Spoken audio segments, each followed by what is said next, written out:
Salut à toi. T'arrive-t-il d'entreprendre des projets ou d'avoir des quêtes qui ne se concrétisent jamais et de passer continuellement d'un projet à un autre dans le but de trouver ta voie? Si c'est le cas, reste avec moi car dans cette vidéo, nous allons voir comment certains de nos projets peuvent nous affaiblir et quelle attitude cultiver pour entrer dans l'aboutissement et devenir fort et persévérant dans la vie. Salut à toi, je me présente, je m'appelle Stéphanie, je suis élève et enseignante de la tradition essénienne et dans cette vidéo, nous allons voir comment nos projets peuvent devenir de véritables alliés là où parfois nous n'arrivons pas à concrétiser ce que nous voulons dans notre vie. Et cela à travers l'étude du psaume 87 de l'archange Michael de la Bible essénienne. Alors avant de commencer à lire les versets du psaume, je vais introduire cette vidéo sur le thème justement des projets. Aujourd'hui, on est dans une société où il y a énormément de formations en ligne qui sont possibles. Aujourd'hui, des savoirs qui n'étaient pas accessibles il y a certaines années, maintenant tout devient accessible par Internet. Un nombre florissant de formations en ligne apparaissent dans tous les domaines, ce qui est quelque chose de positif. Mais parfois, on peut être tenté d'entreprendre toutes choses nouvelles et du coup de multiplier un certain nombre de projets. Mais la question est, devant toute cette offre de formation, lesquelles véritablement aboutissent? Voilà, c'est une petite introduction et nous allons suivre avec le verset de l'archange Michael. Voici ce qu'il nous dit à propos des projets. Si vous accumulez des projets, des idées, sans les mener à l'aboutissement, sachez que vous vous épuiserez, que vous serez écrasé par un monde qui voudra naître de vous. Si vous vous engagez dans une voie, il faut aller jusqu'au bout, jusqu'à ce que le projet ait un corps, une autonomie, une vie. Alors il devient un allié, un soutien, une force dans votre vie. Alors ce qui se passe avec les projets, c'est que on peut être dans une inspiration soudaine de se dire tiens, je vais me former à la sophrologie, je vais devenir cuisinier. On peut être inspiré par des projets et puis on va se mettre par exemple à faire une formation en ligne. Parfois on va arrêter en plein milieu, parfois on réussira à aller jusqu'au bout puis finalement on n'arrivera pas à mettre ça en place jusque dans notre vie concrète. Et ce qui se passe, c'est que tous ces projets, alors je prends cet exemple-là, mais il peut y en avoir d'autres, hein. Ça peut être un projet de monter une entreprise, un projet d'un achat immobilier, ou même un projet, je dirais, de famille, un projet plus relationnel. Eh bien, ce qu'on va étudier là, ce sont des lois qui vont être valables pour tous les projets. Eh bien, ce qui se passe, c'est que quand vous avez un projet, en vérité, vous appelez un esprit à vous. Cet esprit, vous l'invitez, et lui, ce qu'il attend, c'est que vous lui donniez un corps, en fait. C'est réellement comme un enfantement.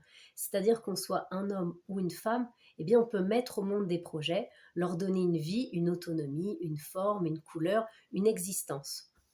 Et donc, là où l'archange va attirer notre attention, il veut nous dire, mais quand vous attirez à vous des projets, ce n'est pas anodin. Vous appelez réellement des esprits. Alors, pour vous donner une idée un petit peu plus concrète, pour rendre, je dirais, plus palpable ces mondes subtils, imaginez tout simplement que vous décidiez d'organiser chez vous un repas. Et donc, vous avez des convives auxquels vous avez envoyé une invitation. Et donc, ces convives sont heureux de venir dîner chez vous. Et donc, ils se préparent. Et puis, au dernier moment, vous changez d'orientation, vous avez une autre inspiration et vous les appelez pour annuler. Eh bien, qu'est-ce que cela va engendrer chez eux? Ben, certainement du mécontentement, de la déception, voire de la colère. Eh bien, pourquoi? Parce que vos convives se seront préparés dans le but de venir vous voir et puis, au dernier moment, vous leur dites non, ce n'est pas possible. Alors c'est un exemple finalement très simple, mais c'est juste pour vous imaginer, pour vous montrer que quand on appelle des esprits dans des projets, c'est exactement la même chose qu'on fait. On appelle des êtres, ils se préparent, ils s'approchent de nous, ils viennent dans nos pensées, dans nos paroles, et puis hop, on arrête. Et ce qui se passe, c'est qu'eux, ils ont quand même été appelés autour de vous, et du coup, ils restent en suspens. Alors voici ensuite ce que nous dit l'archange Michael à ce propos. Il nous dit, donc dans son verset 7 et 8 du psaume 87, « Comprenez que tous les mondes qui vous visitent, à travers vos pensées, vos projets, vos désirs veulent entrer dans votre maison, votre vie, parce qu'à travers vous, ils espèrent connaître l'opportunité d'entrer dans le monde concret, d'y apparaître, d'y exister, de se faire une vie. Si vous les acceptez chez vous, sans leur donner un corps, ils vous accableront, vous épuiseront, vous écraseront. Donc vous imaginez que lorsqu'on appelle un projet et qu'on ne lui donne pas de corps, donc de terre concrète, il nous dit, ils vous accableront, vous épuiseront et vous écraseront. C'est-à-dire qu'un projet que tu as appelé et que tu ne mènes pas jusqu'à la réalisation concrète et l'autonomie, il va t'écraser, il va t'alourdir. C'est un peu comme se mettre des bâtons dans les roues. Vous aurez de moins en moins d'espace vital. Prenez conscience qu'à chaque fois que vous vous engagez devant un monde, il faut non seulement le mettre au monde, mais en plus s'en occuper jusqu'à sa totale indépendance. Soyez conscient de cette vérité, car en elle réside la force. L'archange nous donne véritablement ici une clé. Cette clé, c'est que les projets non aboutis nous écrasent, mais que les projets qui aboutissent, deviennent nos alliés, nos amis. Mais pourquoi? Tout simplement parce que ces esprits, ils vont voir qu'à travers nous, ils peuvent trouver réellement une force, une terre, une concrétisation, et donc ils sont heureux de nous. Donc le projet que tu as mis au monde, qui est entré dans l'autonomie et l'indépendance, non seulement te donne une force parce que ça va être une réussite, mais c'est un ami dans les mondes invisibles.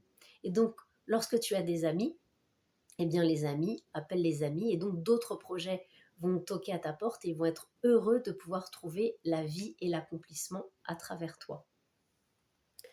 Alors, la sagesse qu'on peut tirer, on va dire, de ces lois, c'est que ce qui est important, dans un premier temps, c'est que avant de commencer un projet, c'est peut-être tout simplement de mesurer notre capacité ou non à le réaliser.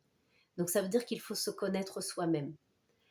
Et pour être dans une sagesse, eh bien tout simplement, il faut commencer par un petit projet que tu conduis à l'aboutissement, donc qui va devenir une force pour toi et qui va t'encourager, puis de passer à un projet plus complexe.